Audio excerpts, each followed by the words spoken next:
Pero bago tayo magpatuloy ay pakilike ang ating video. Ganun din ang subscribe button, pati na rin ang bell icon para lagi kayong updated sa mga parating ko pang mga uploads.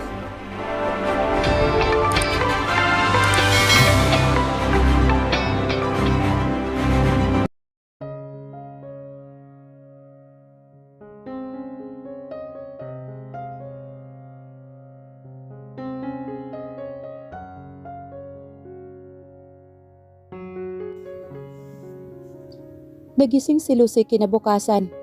Sa gulat niya ay tulog pa rin si Gael sa tabi niya. Inumaga na yata siya sa paggawa nila. Namiss na lang talaga nila ang isa't isa. Tinignan niya ang natutulog na mukha nito. Lalong lumiliit ang singkit ng mga mata nito kapag humingiti ito. Nadidipina ng kakaunting balbas nito ang kabuuan ng kanyang panga. Ang matangos na ilong nito ay masarap kurutin. Gaano ba niya katagal na inantay na matunghayan ito kada pagising niya? Nakayakap sa kanyang isa nitong braso. Magkadantay din ang kanilang mga binti. Nagsimula siyang magpaulan ng halik sa kanyang panga para magising ito. Umungol ang binata bago siya hinila nito papalapit. Gael, tanghali na. Bangon na tayo. 5 minutes. Bulong panawika nito. Ngumisi naman siya. Gutom na ako, Gael. Nagsimulang maglakbay ang kamay nito sa pisngi ng kanyang puwitan. Gusto mo agad ulit? Mas natawa siya at pinalo ang kamay nito. Nang pagkain, ibinaon niya ang mukha sa leeg nito. Ayokong bumangon sa kama. Ako na magluluto. Gustong gusto ko ang luto mo. Pero okay na ako sa tayo ko. Alam mo namang nasa kusina ako para magluto, hindi ba? Sa wakas binuksan nito ang kanyang mga mata. Isang round pa.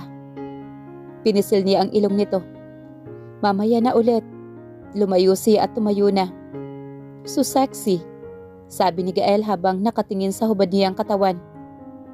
Ako na muna ang maliligo. Naglakad na siya papunta sa banyo at naliligo. Paglabas niya ay nakatulog na nga ulit si Gael. Natawa at napailing na lang siya. Bumaba na si Lucy upang ihanda ang kanilang pagkain. Nagluto na lang siya ng simpleng pasta at vegetable salad. Pagkatapos niya nito ay tumunog naman ang doorbell ng bahay. Nabuksan niya iyon ay isang delivery man na may kasamang biik. Iyong napalanunan po ninyo kahapon, ma'am. Salamat. Masaya niyang dinala sa garden ang biik. Iuuwi niya iyon pagluwas niya sa Maynila. Ano kayang ipapangalan ko sa'yo? Pinagmamasdan lang niya ang batang baboy na gumagala habang nag-iisip ng pangalan. Bacon kaya? Ang cute naman ng pangalan.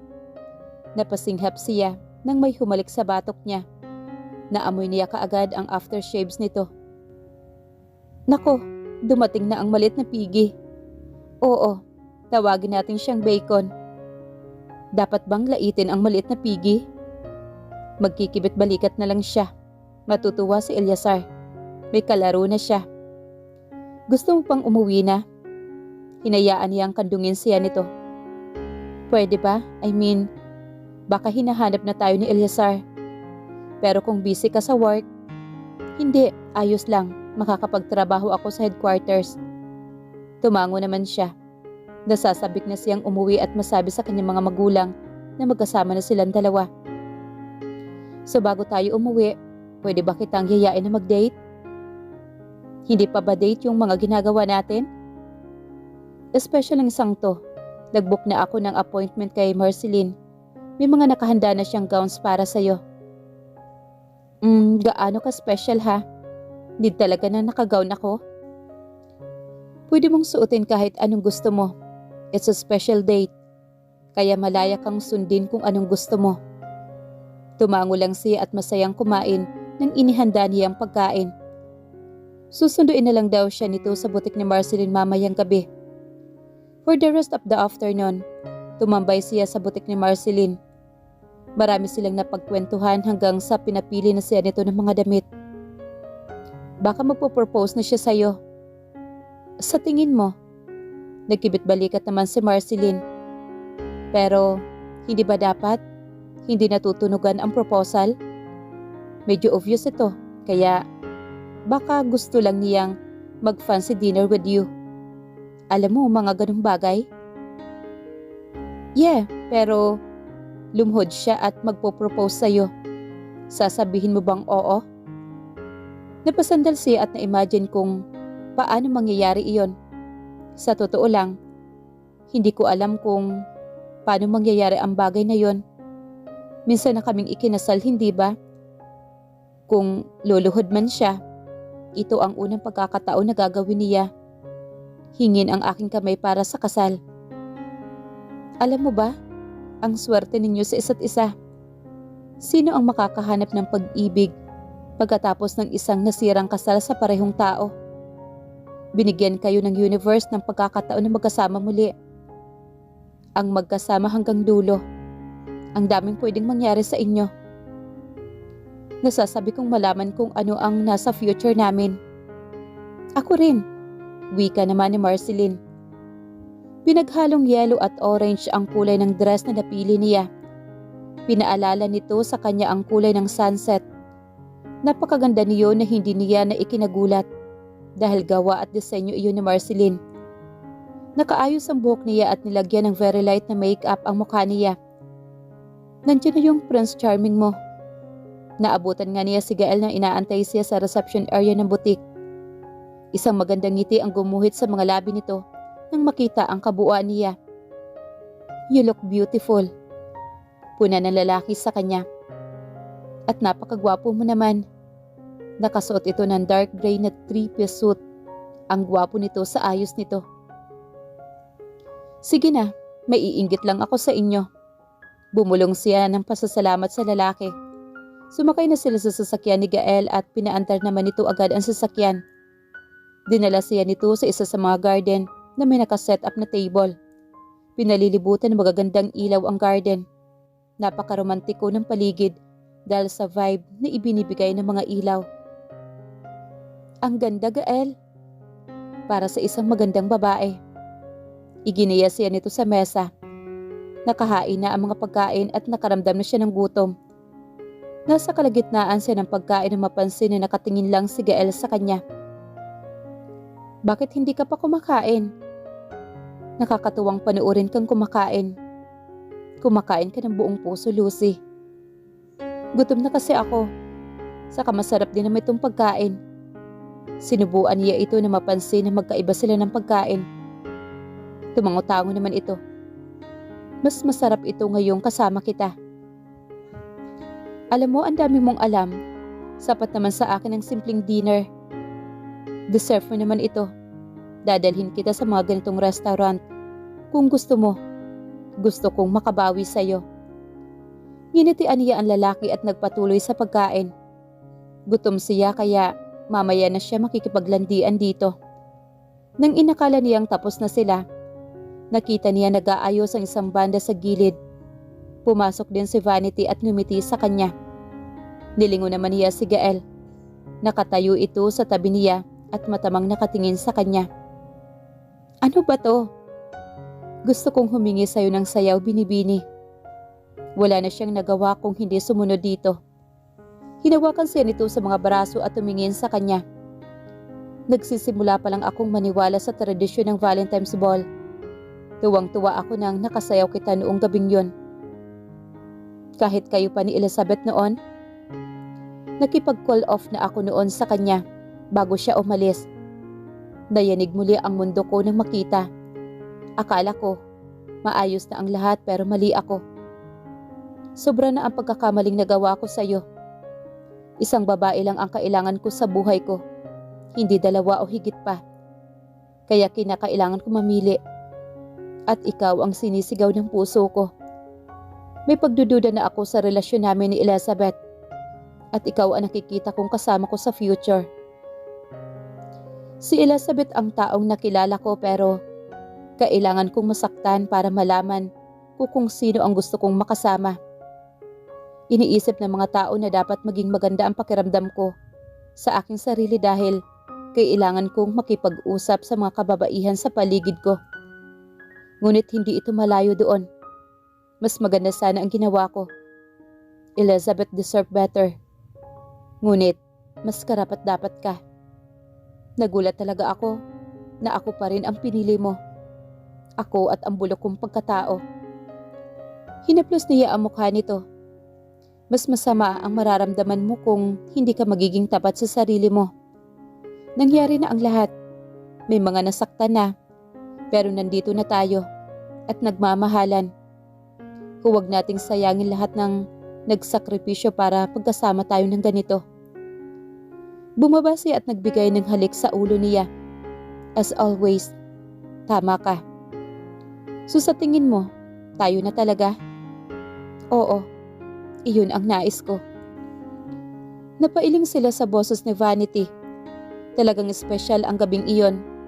Ang mga bituin ay nasa labas at sila ay nahuhulog sa kanilang kagandahan.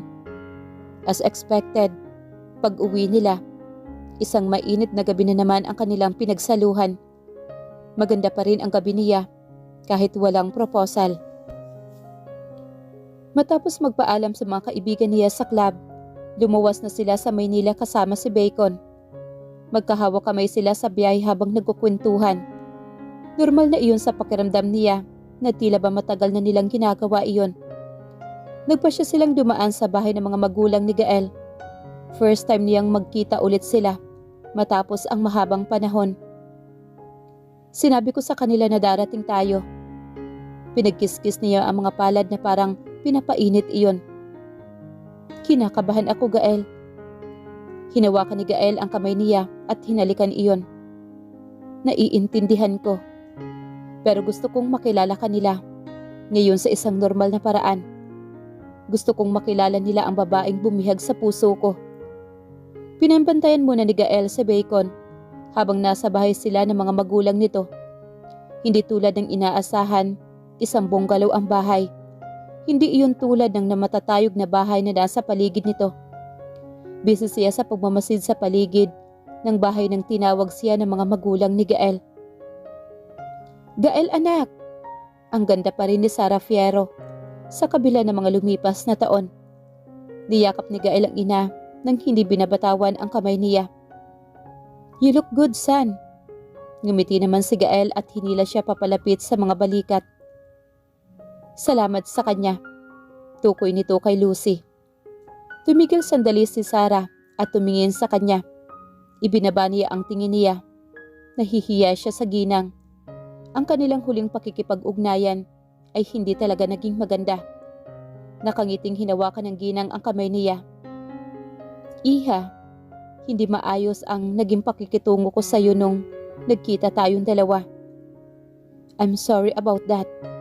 Sana mabigyan mo ako ng chance na ipakita kung sino talaga ako. Nahihiya siyang ngumiti rito. Sana po, pagbigyan ninyo rin akong patunayan ang sarili ko. Ang pagbabalik sa anak ko ay higit pa sa sapat, iha. Sinong nagugutom? Nagluto ako ng special beef. Masayang sabi ni Francis Fierro ang tatay ni Gael. Dumulog sila sa hapag. Magaan lang ang naging usapan. Karamihan sa mga iyon ay tungkol sa kanya.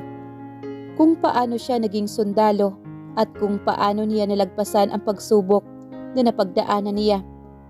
Napaka-welcoming ng mga magulang nito. Masarap sa pakiramdam na kakampi nila ang mga ito. Nang hilahin ni Gael ang ama ay naiwan siya kasama ni Sarah. Natatakot siya na baka mag-iba uli ito ng pakikitungo sa kanya. Ngayon na silang dalawa na lamang ang magkasama. Nag-iisang anak ko lang si Gael. Lucy. Napalingon siya rito nang magsalita ito. Ayaw ko siyang mawala sa amin. Alam kong mas lalo siyang aalis kung ikukulong namin sila. Mahal niya ang kanyang kalayaan. Nang maikasal ka sa anak ko, natakot ako na mawawala sa amin. Patawarin mo ako sa nagawa ko. Nagpakananay lang ako sa paraang gusto ko. Tumango siya na tila ba nauunawaan ang lahat. Hindi ko po kayo masisisi. Sincero ako sa mga sinasabi ko. You're a great woman. Hindi ka mamahalin ng anak ko kung hindi. You're a great woman, Lucy. Salamat po. Niyakap siya ng ginang. Salamat sa pagbabalik sa anak ko. Nginitian siya nito at hinawakan sa braso. And welcome to the family. Pilit niyang pinipigilan ang paglabas ng mga luha niya. Muli siyang nagpasalamat dito.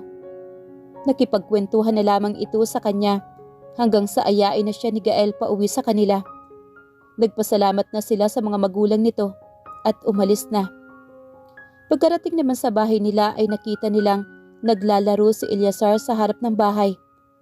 Pagkakita pa lamang sa kanila ng bata ay nagtititili na ito at agad na nagpabuhat kay Gael. Papa? Hey there, buddy. Hindi na nga bumitaw dito si Eliazar. Nang ipakita nila si Bacon, ay sobrang natuwa ito at agad nilapitan ang biik. Pumasok naman sila ni Gael sa bahay at binati ang mga magulang niya. Ma'am, Daddy. Niyakap niya ang kanyang mga magulang. Namiss niya ang mga ito. Blooming ka anak ha, parang alam ko na kung bakit. Nilingon nila si Gael na lumapit sa nanay niya para halikan ang kamay nito. Nakipagkamay naman ito sa ama niya. Nagkaayos na ba kayong dalawa? Tumango naman siya. Naayos na po namin, ma'am. Mabuti naman, may pag-asa pa pala ako na magkaroon ng apo sa'yo. Natawa naman sila ni Gael pero sumagi sa isip niya ang imahe nila ni Gael kasama ang magiging mga anak nila. Darating din po tayo dyan. Kakabalik lang po namin. Sinusulit pa po namin ang oras namin dalawa. Natutuwa kami sa inyo. Lalabas pala kami nila Eliazar, paniguradong namiss niya kami. Tumango naman ang mga magulang niya. Iniwan niya si Gael kasama ang mga magulang at pinuntahan niya si Eliazar. Hinanda niya ito para sa pamamasyal nila. Nang matapos sila, inaantay na sila ni Gael sa sasakyan nito. Inilagay muna niya si Eliazar sa car seat nito bago siya sumakay. Pumunta sila sa mall kung saan bumili sila ng mga damit at laruan ni Eliazar. Kumain pa nga sila sa Jollibee kung saan pinili ng bata roon.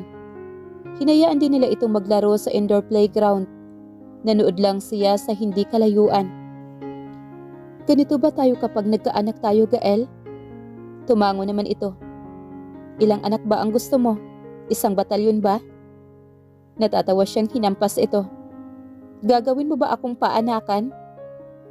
Nai-imagine ko lang ang mga maliliit na sundalo at tumatakbo sa paligid ng bahay. Papayagan mo silang magsundalo? Oo naman kung gusto nila. Ang kanilang ina ang pinakamatapang na sundalong nakilala ko. Hindi na ako magtataka kung magpapalaki tayo ng mga bayani. Hihilingin mo bang manatili bilang isang sundalo? Tumingin naman ito sa kanya. Gusto mo bang magsundalo? Inaamin ko, muntik ka nang mawala sa amin. Grabe ang naging takot namin. Pero mahal mo ang pagsusundalo. Susuportahan kita sa kung anumang gusto mo. Salamat. Gustong gusto ko ang pagiging isang sundalo na naglilingkod sa bansa natin. Inakbayan siya nito. Kaya dapat gawin nating sulit ang bawat sandaling magkasama tayong dalawa. Nang mapagod si Eliazar ay nagpabuhat na ito kay Gael. Pagod na pagod talaga ang bata. Hanggang sa makauwi sila ay tulog na tulog ito. Saan ka uuwi? Tanong niya kay Gael. Sa kondo, malapit lang sa headquarters. Ayaw mong matulog dito? Pinakita sa akin ng dad mo ang rifle niya. Mas mabuting kumilos ako ng maayos. Parang kakaiba ah. Akala ko wala ka ng kinatatakutan. Ayaw mo bang binigyan niya ng makahulugang tingin ang lalaki? Ngumiti si Gael at pinatakan siya ng halik sa mga labi. Stop tempting me. Sige na, pasok ka na. Good night, Gael. Good night, Commander. Hindi mabura-bura ang ngiti sa labi niya sa unang pagkakataon na matutulog siya na hindi katabi si Gael. Hindi siya nagkaroon ng bangungot. Nang sumunod na araw, napagdesisyon na niyang lutuan si Gael at dalhan ito sa headquarters ng Playsoft. Nagluto siya ng beef broccoli at lemon butter salmon. Ready ka na, mag-asawa ah, sabi sa kanya ng kusinira nila sa bahay. Dati ko naman pong asawa yun ah, bulong niya sa sarili. Hay nako, sana magkatuluyan kayo. Sayang ang lahi niyong dalawa. Si Manang talaga. Nang pumasok siya sa kanyang sasakyan, hinanap niya online kung saan ang location ng headquarters ni Gael. Sakto pala ang dating niya sa lunchtime nito. Nang makapag-park siya sa building ng Playsoft, ay tumuloy na siya sa reception area dahil dadaan siya sa kampo. Nakasuot siya ng uniforme niya.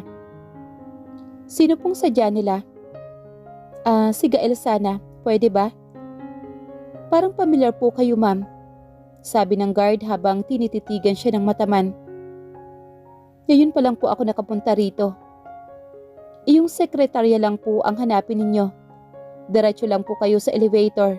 Iyong top floor po. Naroroon po ang opisina ni Mr. Fierro. Salamat po. Nang makapasok sa building ay napatulala siya.